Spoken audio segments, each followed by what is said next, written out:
누가복음 3장 1절에서 2절 말씀입니다. 같이 봅니다.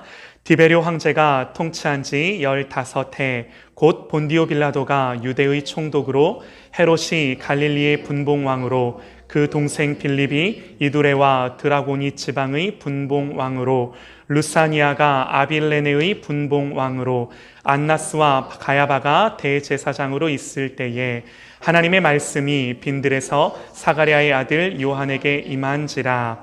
아멘. 아멘.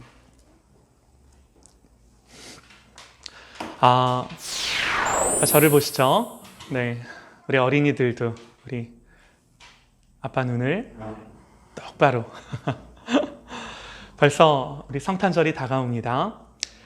교회의 절기로 봤을 때 오늘부터 대림절, 그래서 예수님의 이 땅에 오심을 기억하며 또 예수님이 하나님이신 그분이 사람이 되심을 우리가 다시금 묵상하고 또 주님의 희생을 되새기며 예수님의 다시 오심을 고대하는 우리가 그러한 절기로 보내는 이 대림절이라고 하는 교회의 절기가 시작되는 주일인데요.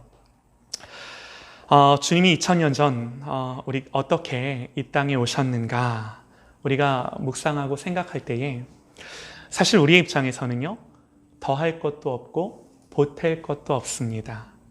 때가 되었을 때 하나님이 하신 거죠. 그러나 또 한편으로 우리의 입장에서 우리가 간과하지 말아야 할 것이, 하나님은 이 땅의 사람들을 통해 메시아가 오시게끔 하신 거죠. 요셉은요, 마리아가 임신한 것을 알고 혼인을 멈추고자 했지만 꿈에서 하나님이 말씀하셨을 때 순종합니다. 또 마리아도요, 처녀가 아기를 가졌을 때 두려웠지만, 무서웠지만 그러나 믿음으로 받아들이고 하나님께 순복합니다. 그리고 누구보다 세례 요한을 통해서 주님이 오시는 그 길이 예비되었음을 우리는 성경을 통해 보는 거죠. 모든 것이요, 하나님의 주권적인 역사입니다. 그러나 너무나 감사한 것은 하나님의 그 주권적인 역사하심 속에 우리가 뭐라고? 우리를 동역자로 삼으셔서 우리의 믿음과 순종을 통해 그 하나님의 주권적인 역사들을 이 땅 가운데 풀어가시는 거죠. 할렐루야! 이게 하나님의 역사하심이에요. 그래서 오늘부터요, 주님이 이 땅에 어떻게 오셨는가 하는 것들을 우리가 주목하면서 하나님이 쓰셨던 사람들을 통해 오늘을 사는 우리가 그 믿음의 발자취를 바라보며 따라가기를 원합니다. 오늘 말씀은요, 세례 요한이 등장했을 때 그 시대적인 정황이 어땠는지를 보여주는 것으로 말씀을 시작하는데, 여러분, 세례 요한의 등장은 그냥 요한이라는 사람이 그 당시 살았다라는 이 정도가 아니죠. 말라기 말씀에 보라, 여호와의 크고 두려운 날이 이르기 전에 내가 선지자 엘리야를 너희에게 보내리니 그가 아버지의 마음을 자녀에게로 돌이키게 하고 자녀들의 마음을 그들의 아버지에게로 돌이키게 하리라, 그러죠. 그러니까 말라기서에 나오는 이 말씀의 성취로 엘리야로 이 땅에 왔던 사람이 누구예요? 그 사람이 세례 요한이죠. 하나님이 미리 계획하셨고 계획대로 예수님 앞서서 그 길을 예비하기 위해 보내진 사람인 거죠. 한번 여쭤볼게요. 요한이 어떻게 주님의 길을 예비했을까요? 이렇게 생각하지 마세요. 요한이 어떻게 주님이 오시는 길을 예비했는가? 간단합니다. 말씀을 전합니다. 말씀을. 요한이 자기에 대해 묻는 이들에게 자기를 이렇게 소개합니다. 나는 선지자 이사야의 말과 같이 주의 길을 곧게 하라고 광야에서 외치는 자의 소리로라. 소리. 소리가 되는 것이 이분의 사명이었어요. 요한이 뭐라고 소리쳤는가? 요한이 이렇게 사람들에게 말합니다. 야, 이 독사의 자식들아, 누가 너희에게 이 임박한 진노를 가르쳐서 피하게 하랴. 너희들 스스로 아브라함의 조상이라고 하는데 하나님이 이 돌들로도 그렇게 하실 거다. 너희들이 아브라함의 자손이라고 거들먹거리지 말고 교만하지 마. 도끼가 이미 나무 뿌리에 놓였으니 열매 맺지 아니하는 나무마다 찍혀 불에 던지워질 거야. 그랬더니 사람들의 반응이요, 무리들이 물어 이르되 그러면 우리가 무엇을 하리이까?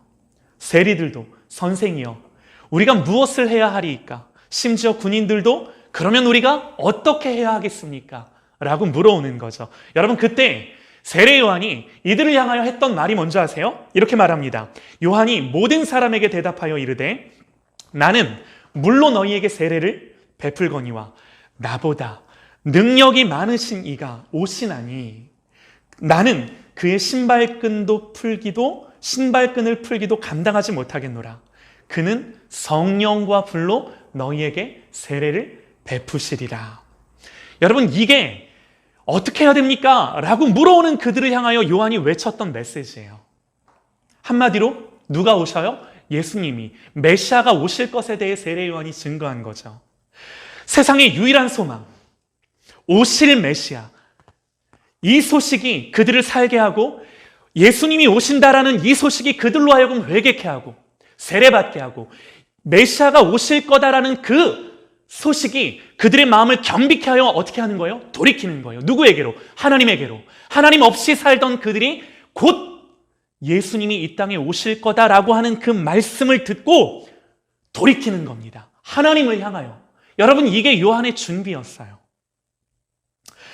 여러분, 우리가 오해해서는 안 되는 것이요, 이 당시는요 아직 예수님이 십자가를 지시기 전입니다. 우리의 구원을 이루시기 전이에요. 예수님이 오시기 전에 제가 여러 번 말씀을 드렸던 것 같은데, 예수님이 오시기 전에 구약의 백성들이 어떻게 구원을 받았는가? 어떤 분들은 많이들 오해합니다. 율법을 지키며 구원받았을 거라고. 아니요, 율법으로 구원받은 사람은 단 한 사람도 없습니다. 여러분, 구약의 백성들이 어떻게 구원을 받아요?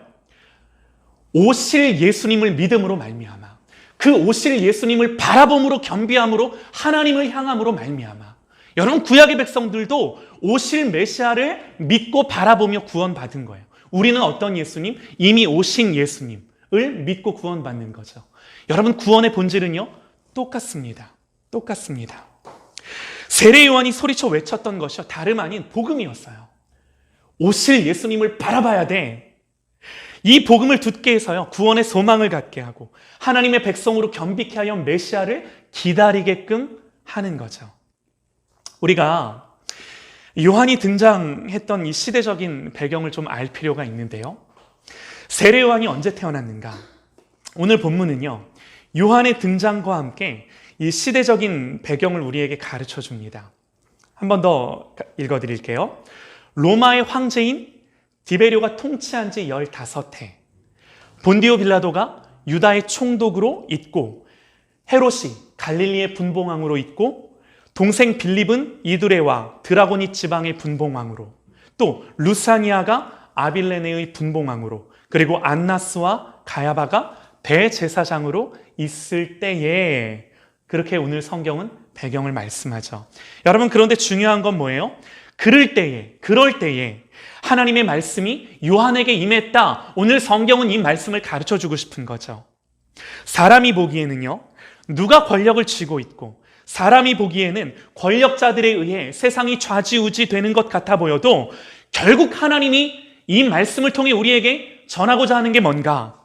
하나님의 말씀이 한 사람에게 임했고 그 말씀이 소망이 되고 생명이 되고 결국은 그 말씀을 바라보고 사람들이 구원 얻고 결국은 그 말씀대로 하나님이 이루시고 역사하심을 성경이 보여주는 거예요. 여러분, 그래서 반드시 어느 시대를 막론하건 겉으로 보기에는요 똑같아 보여도 그 마음의 중심에 하나님이 어떻게 역사하시는가 봤을 때 그 마음의 중심에 하나님의 말씀을, 하나님이 부어주시는 말씀을 가지고 그 말씀을 갖고 살아내는 사람들이 있어요. 여러분, 하나님은 이 사람들을 통해 역사하시는 거죠. 하나님은요 그 말씀을 가진 자들에게 하나님의 마음을 주세요. 하나님의 뜻을 알리세요. 그 마음이 반응하는 거죠. 그 아버지의 뜻 가운데 그 마음이 반응함으로 말미암아 이 사람 뭐 합니까? 그 아버지의 마음 앞에 기도합니다. 여러분, 그 아버지의 마음 앞에 그 사람이 갖고 있는 그 말씀이 메시지가 되게 하십니다. 다 잘려나간 것 같아도, 다 뒤로 물러서는 것 같아도 그 말씀이 있는 자들이 거룩한 그루터기가 되어 남은 자들이 되고 하나님 그들을 통해 이 땅 가운데 역사하시는 거죠. 아멘입니다. 하나님의 말씀이 빈들에서 사가랴의 아들 요한에게 임한지라. 여러분, 이 동일한 역사가 누가 어떻고 누가 저쩌고 하는 그 모든 시대 속에 오직 이 하나님의 말씀이 빈들의 요한에게 임하였다라는 오늘 이 말씀이 우리에게 가르쳐주는 것처럼, 여러분, 오늘을 사는 우리에게 동일하게 하나님의 말씀이 임함으로 말미암아 이 말씀이 구원의 소망이 되고 능력이 되고 여러분 이 땅을 구원하는 하나님의 방법이 되어서 여러분 우리가 그렇게 세워질 수 있는 주님의 제자, 하나님 백성 되시기를 간절히 원합니다. 아멘입니다. 여러분, 사람들이 보기에는요, 빈들에서 요한에게 말씀이 임했다는 것이 무슨 무의 그리 대단한 일이었겠습니까? 그러나 아니에요.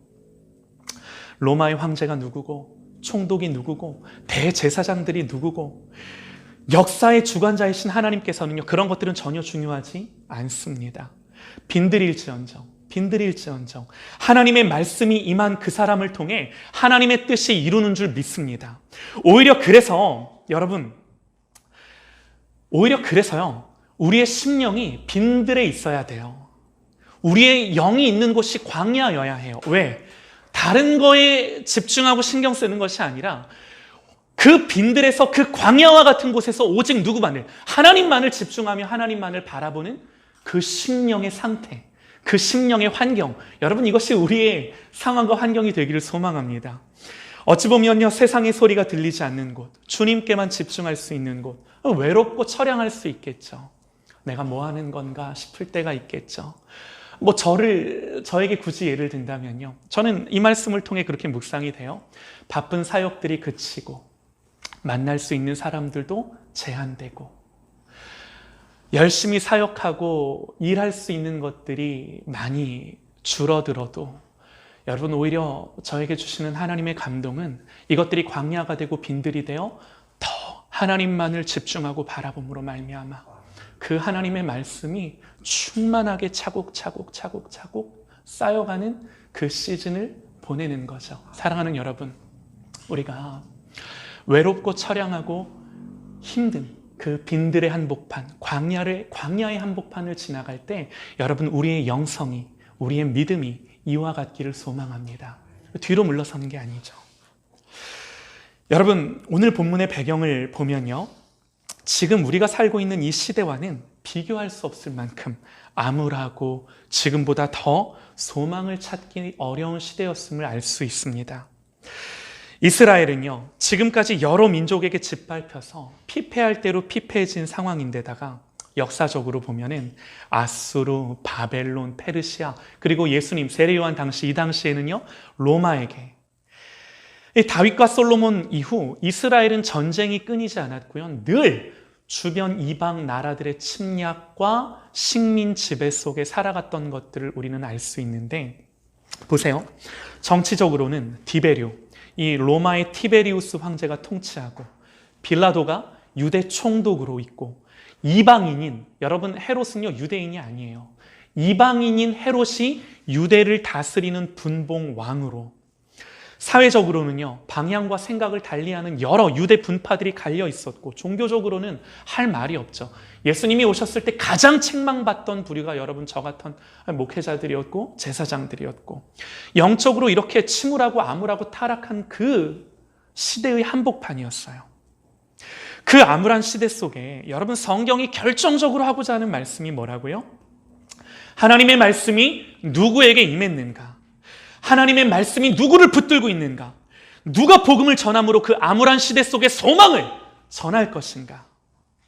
여러분, 이게 얼마나 대단한 사건이냐면요, 말라기 선지자 이후 400년 동안 그 누구도 하나님의 말씀을 듣지 못했습니다.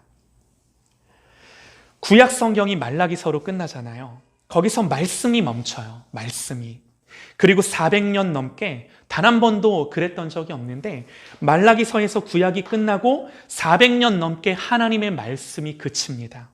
여러분, 그래서 우리는 영적으로 이 시기를 암흑기 내지는 침묵기, 그래가지고 이 400년 동안 하나님이 침묵하시고 아무 일도 안 하시는 것처럼 여겨지는 그 때를 살아가는 거죠.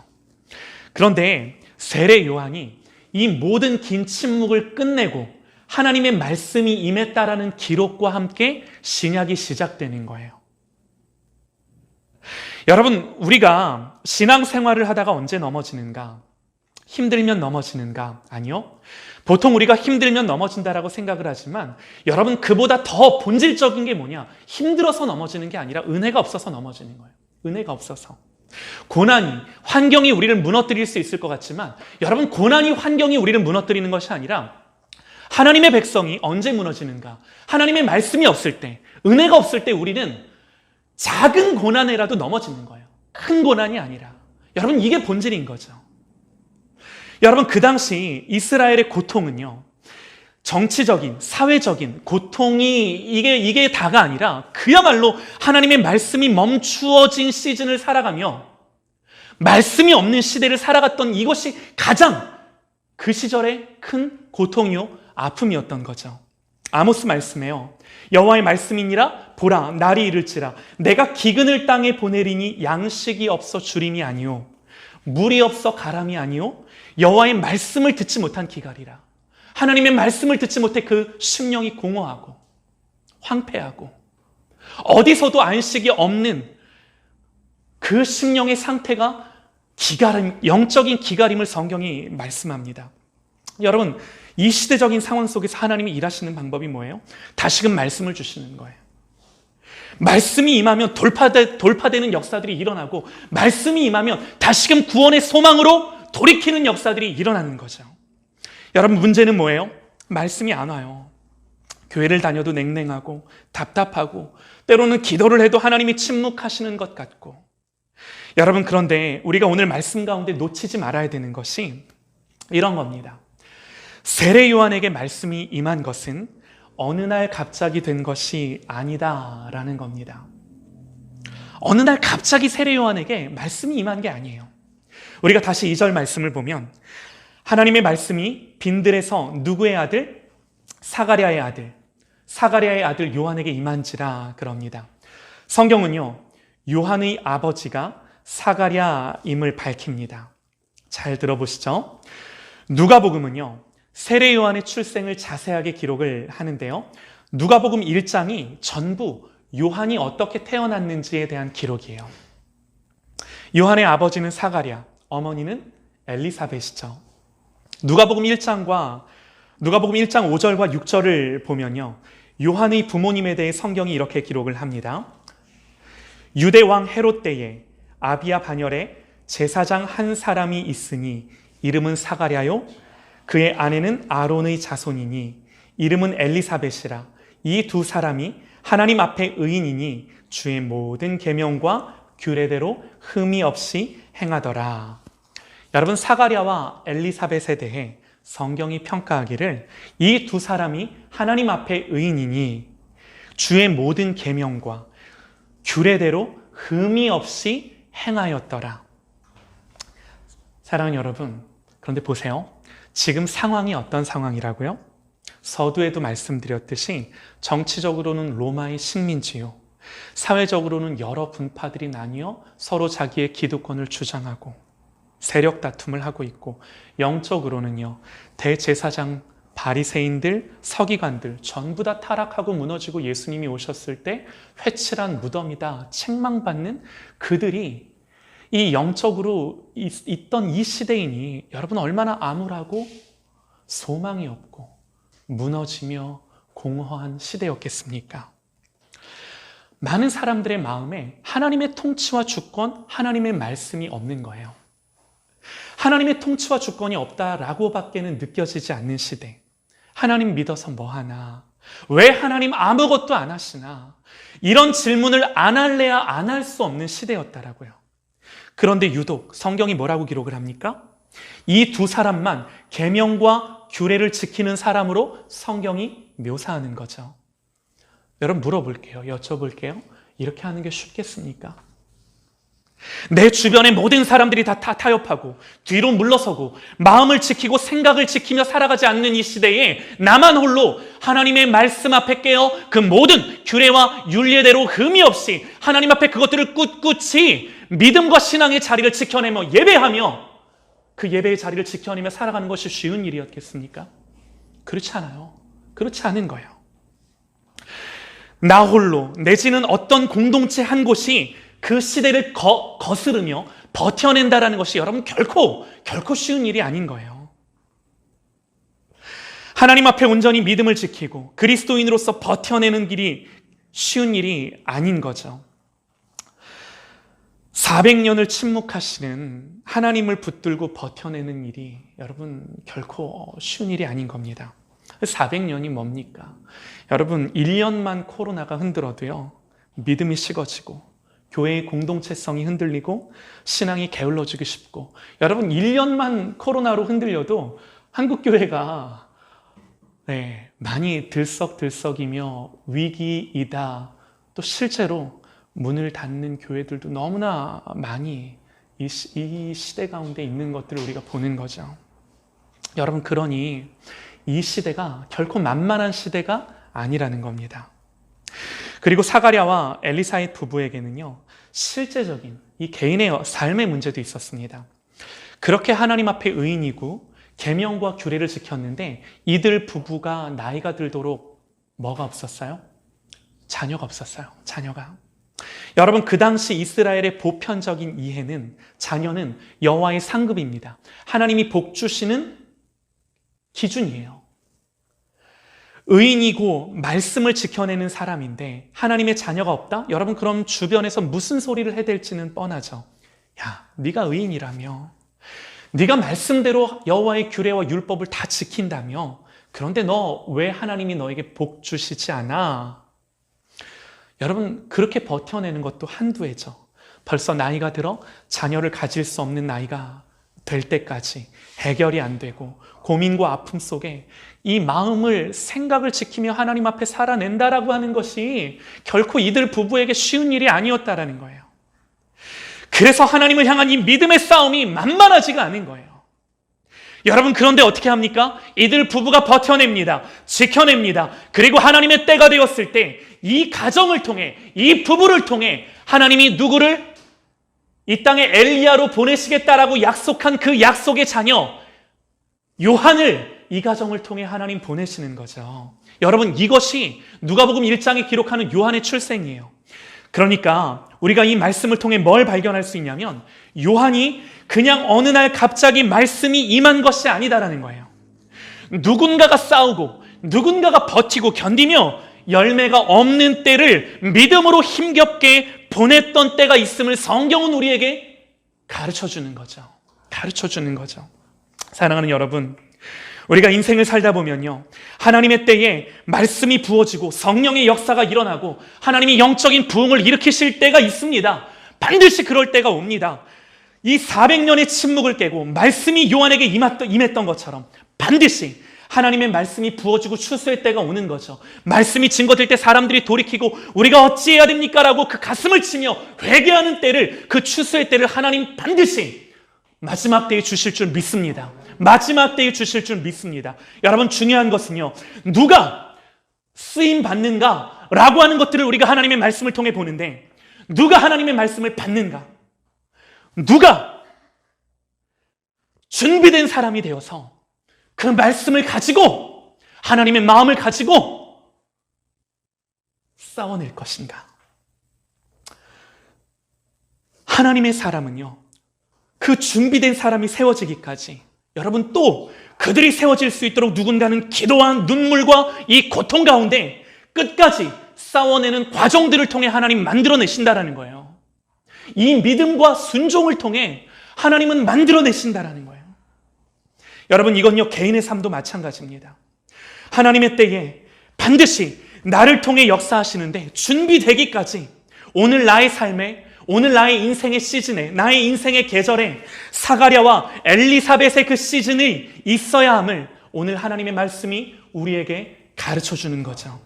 사랑하는 여러분, 오늘 사가랴와 엘리사벳이 그 시대를 버티고 견디면서 하나님의 때를 준비했던 것처럼, 여러분, 우리에게, 우리의 자녀들을 위해, 우리의 다음 세대들을 위해, 우리의 가정을 위해, 우리의 다음 시즌을 위해, 또 이 때를 위해, 코로나가 끝난 이후를 위해 우리에게 준비하라 말씀하시는 거죠. 준비하라 말씀하시는 거죠. 여러분, 준비되면 하나님 반드시 역사하십니다. 준비되면 역사하십니다. 그러므로 끝까지 주님을 바라보고 견디고 싸우는 엘리사벳, 사가랴의 때를 살아야 되는 거죠. 여러분, 그때에 세례 요한의 때가 일어나는 거예요. 세례 요한과 같이 목소리를 낼 수 있는 사람들, 이 말씀의 사람들이 일어나고 부흥의 때가 일어나는 거죠. 여러분, 저는 개인적으로요, 이 시즌을 사는 것 같습니다. 교회를 개척하고 열심히 하는데 이 말씀의 결론을 보면 너무 감사하고 멋지죠. 여러분, 그런데요, 현장을 살며 저의 삶을 살며 하나님과의 관계를 살아갈 때 만만하지 않은 거예요, 이 싸움들이 우리에게. 그런데 여러분, 제가 어떻게 견디겠습니까? 제가 어떻게 견디나 봤더니 여러분, 분명히 말씀드립니다. 열매는 없어도 괜찮아요. 그런데 말씀이 없이는, 이 하나님과의 관계 안에, 그 주님과의 교제 안에 이 하나님이 주시는 감동과 말씀이 없이는 여러분, 제가 한순간도 견딜 수가 없더라고요. 여러분, 이 시즌에 대한 이 아버지의 마음, 말씀이 있어야 될 줄 믿습니다.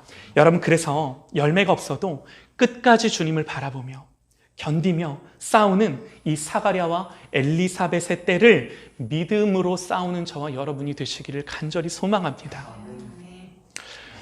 말씀의 결론이에요.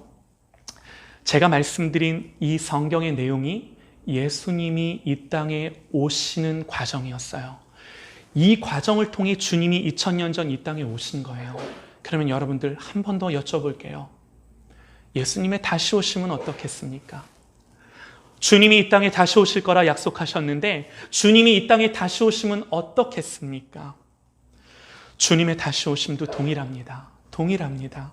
언제 오실지는 모르지만 여러분, 분명한 건요, 우리의 이 믿음의 싸움과 견딤과 하나님 앞에서의 순종을 통해 여러분, 예수님이 이 땅 가운데 다시 오셔서 우리를 영광 중에 주님의 거룩한 신부로 맞아주실 줄 믿습니다.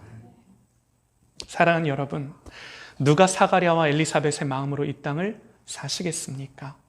제가 누가 그렇게 사는지 가르쳐 드릴까요? 그렇게 사는 사람은 이 사람이에요. 은혜 받은 사람, 말씀을 들은 사람. 성탄이 다가오고 한 해를 마무리합니다. 여러분, 우리는 이 시점에서요, 다시금 끝까지 마음과 생각을 지키며 나의 삶의 자리가 빈들일진데, 광야일진데 괜찮아요. 화려하지 않아도, 외로워도, 처량한 듯 해도, 사실 처량하지 않아요. 그런데 나 혼자 그렇게 느껴도 괜찮아요. 괜찮아요. 왜? 여러분, 그 자리에서 하늘을 바라보며 그 하나님의 말씀이 우리에게 임하는 겁니다. 그 자리에서 엎드리는 겁니다. 기도하는 겁니다. 여러분, 거기서 하나님 일하세요. 그 빈들에서 하나님이 일하세요. 광야와 같은 그 메마른 곳에서 하나님 역사하세요. 거기서부터 하나님 일하시는 거예요. 말씀 읽고 마치겠습니다. 선지자 이사야의 책에 쓴 바, 광야에서 외치는 자의 소리가 있어 이르되 너희는 주의 길을 준비하라. 그의 오실 길을 곧게 하라. 모든 골짜기가 메워지고 모든 산과 모든 작은 산이 낮아지고 굽은 것이 곧아지고 험한 길이 평탄하여질 것이요. 성경의 약속입니다. 준비하라. 그랬을 때 어떤 일이 일어난다고요? 길이 곧아지고 골짜기가 메워지고 산들이 낮아지고 굽은 것이 곧아지는 역사들이 일어난다고요. 우리는 뭐 하면 돼요? 우리가 굳은 것을 막 피려고 애쓰지 않아도 돼요. 주님의 이 말씀을 따라 하나님 앞에서 준비되어지는 저와 여러분이 되시기를 소망하고요. 우리 더 주님 교회가 되어서 이 마지막 때 아무쪼록 한 영혼을 구원하는 그런 저와 여러분, 우리 더 주님 교회 공동체가 지체들이 될 수 있기를 간절히 소망합니다. 기도하십시다.